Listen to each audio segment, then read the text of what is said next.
तरीन दिन है, अल्लाह की रहमत जोश पे होती है, अल्लाह के दरबार से कोई साइल मायूस नहीं लौटाया जाता।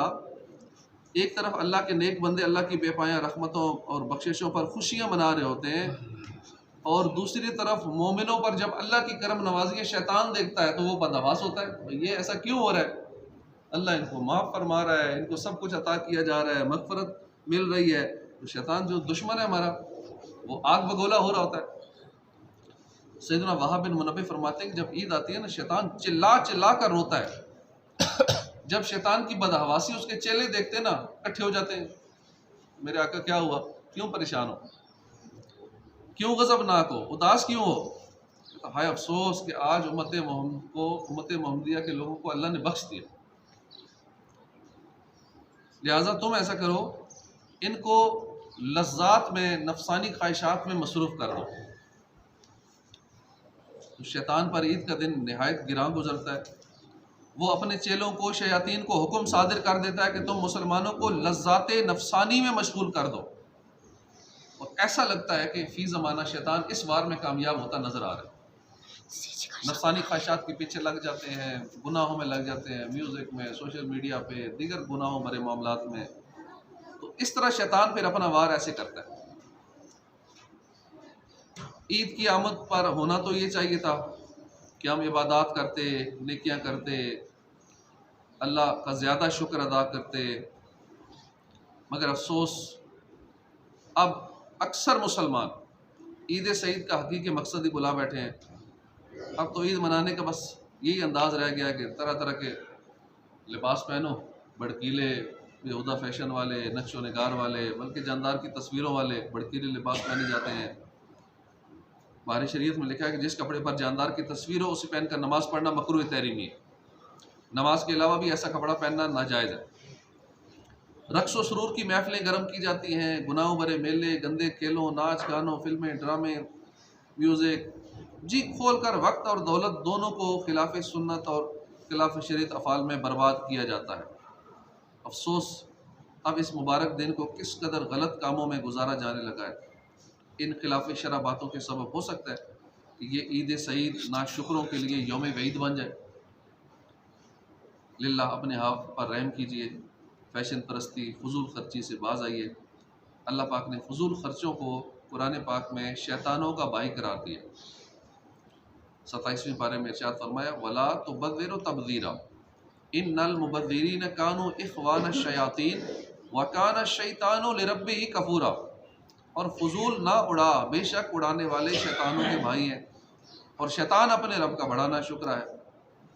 इस आयत की तफसीर में लिखा है, वला तुबद्दिरु तबदीरा, फजूल खर्ची ना करो, यानी अपना माल नाजायज़ काम में खर्च ना करो। हज़रत अब्दुल्ला बिन मसूद से तबज़ीर के मुतालिक सवाल किया गया, आपने फरमाया कि जहाँ माल खर्च करने का हक है उसकी बजाय कहीं और खर्च करना ये तबज़ीर है।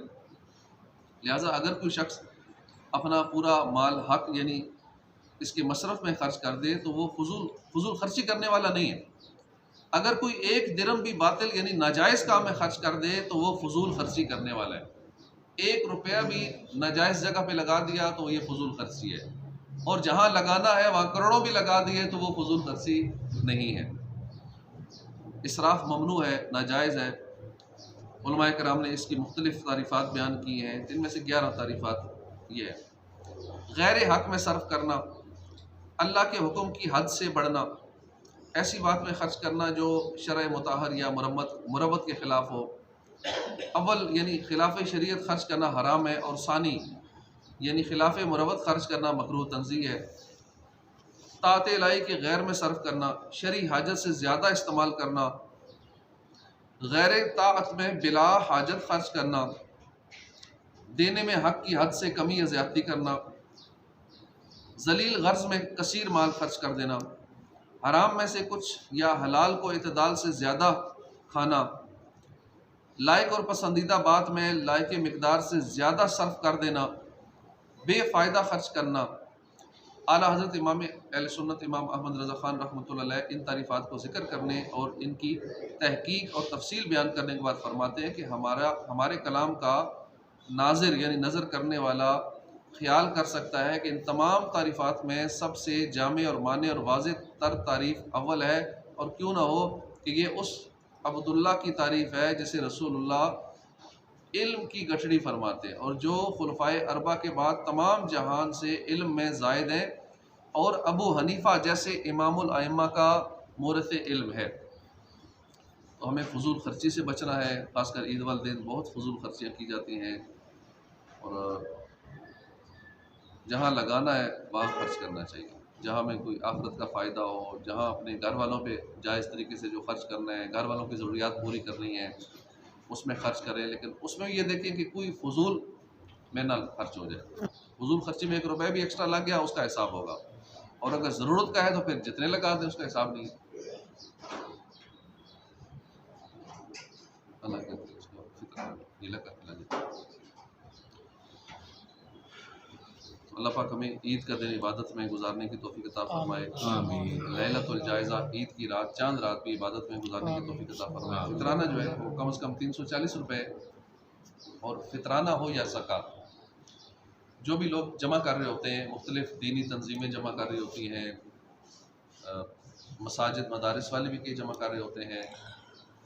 तो फितराने का शरई मसला है कि फितराना डायरेक्ट, चाहे वो दीनी तंजीमें जमा कर रही हैं या कोई कर रहा है, डायरेक्ट वो किसी मस्जिद पे, मदरसे पे, या और बहुत सारे दीनी काम होते हैं उन पे डायरेक्ट नहीं लग सकता फितराना।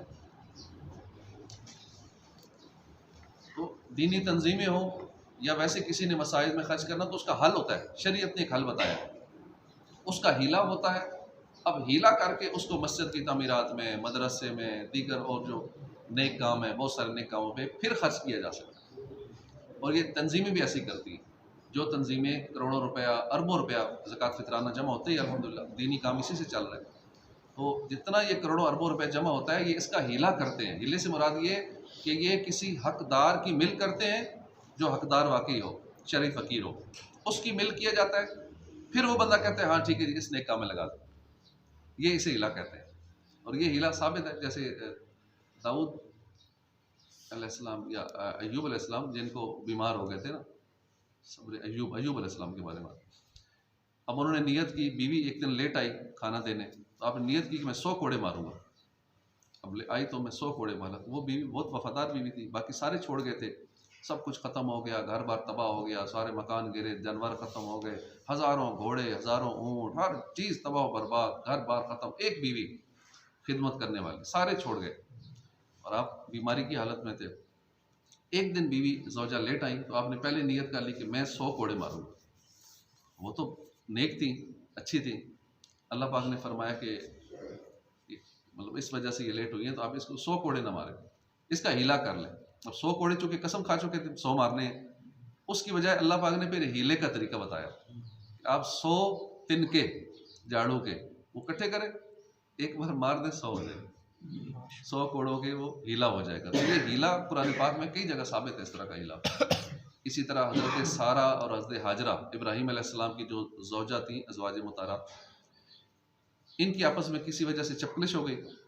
तो एक ने नियत की, गालिबन हज़रत सारा ने नियत की कि मैं इनका कोई उज़्व काटूंगी, कसम खा ली कि जिस्म का कोई उज़्व काटूंगी।